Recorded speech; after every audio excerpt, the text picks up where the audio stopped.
Branding probably wasn't the first thing you considered when you first got into low content publishing, and rightly so.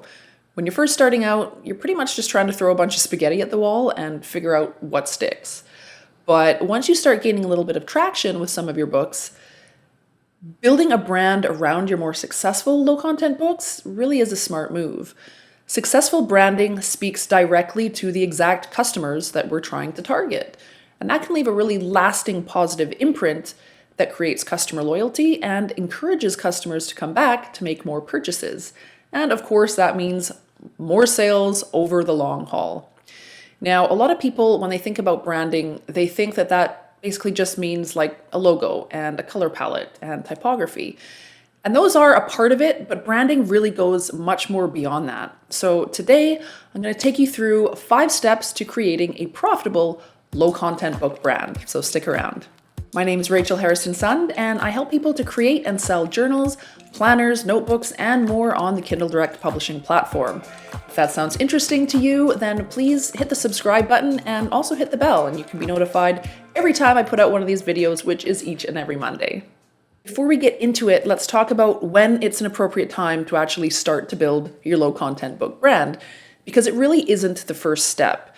Branding takes time and effort, and you really don't want to be spending that time and effort on books that are completely unproven, niches that are completely unproven.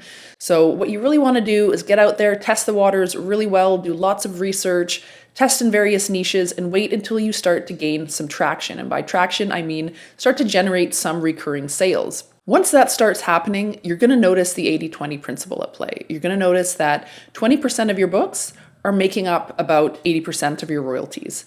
Once you start to see that happen, you can really start to zero in on that small 20% of books, because that's your best shot at success. You really want to focus in on that small percentage of books and help them to grow even further. All right, so tell me, have you actually considered building a brand for your low content books? Or, are you already in the process of building a brand around your low content books? Let me know in the comments below. Now, the very first step is to define your target market. You can't start the brand building process until you know exactly who it is that you are trying to speak to. Now, I always recommend creating an ideal customer avatar. This is basically just a profile of the exact person that you're trying to speak to, and you want to make this as detailed as possible, because once you come up with this ideal customer avatar and know exactly who you're speaking to, this is really going to inform every decision you make in the brand building process. So for that ideal customer avatar, you want to think about everything. It's a complete profile. Man, woman, non-binary, educated.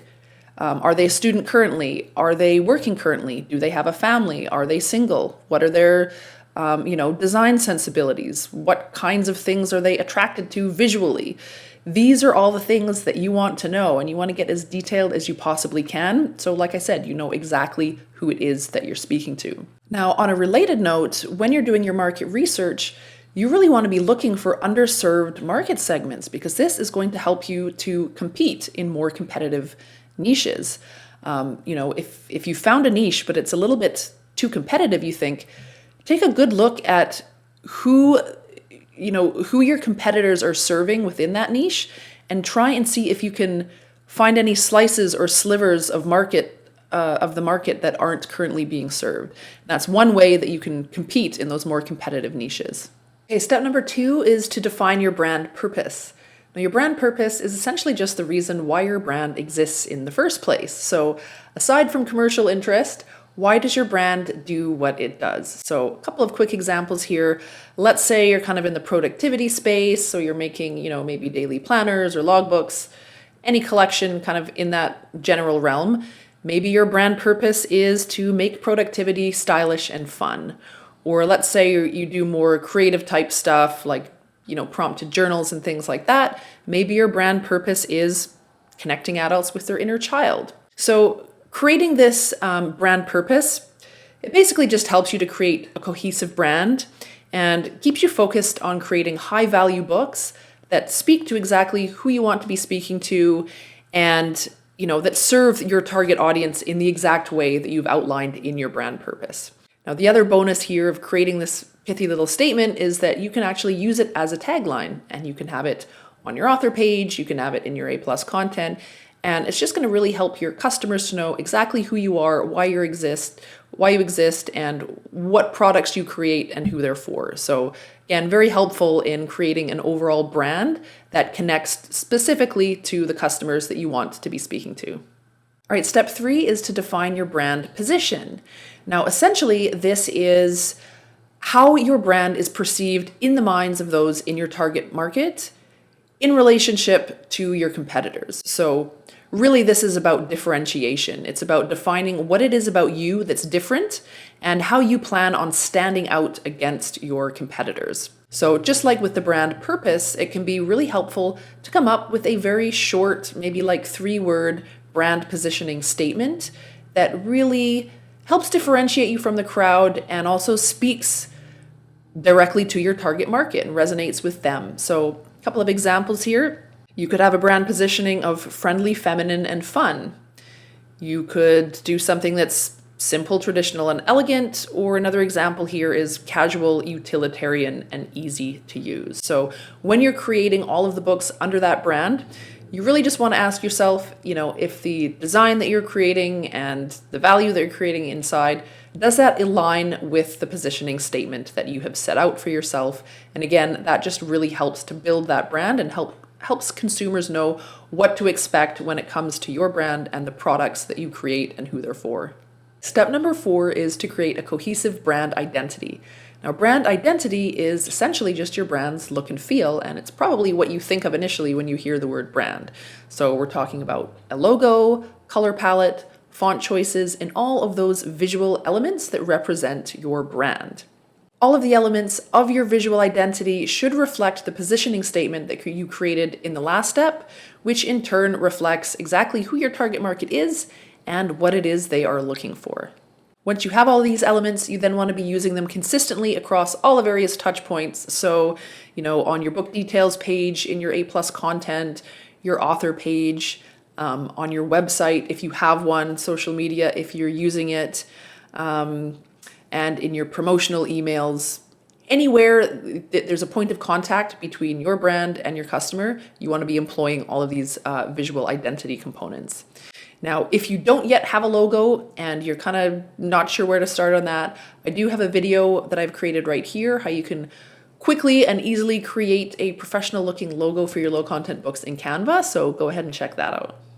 All right, the final step here is to create cohesive brand messaging. This really is all about figuring out your brand voice so that you can use the language that actually speaks to and resonates best with your ideal target market.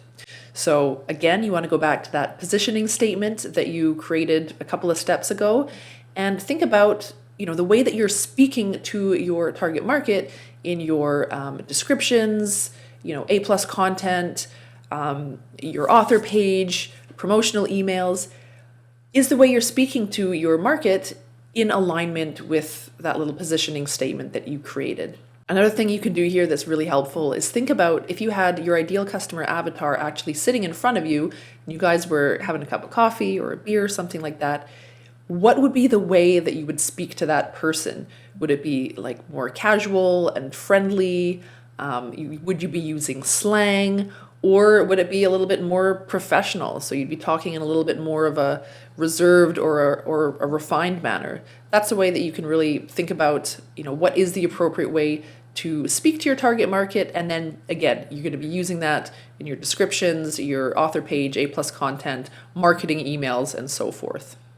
All right, you now know the steps to creating your own profitable low content book brand. So I hope that gives you some confidence in starting to build a brand of your own. And of course, you might be publishing in a couple of different disparate niches, which means, you might have more than one brand to consider creating, and that's totally fine. You don't have to keep things to one brand. You can have 2 or even 3 separate brands if it makes sense for the niches that you're publishing in.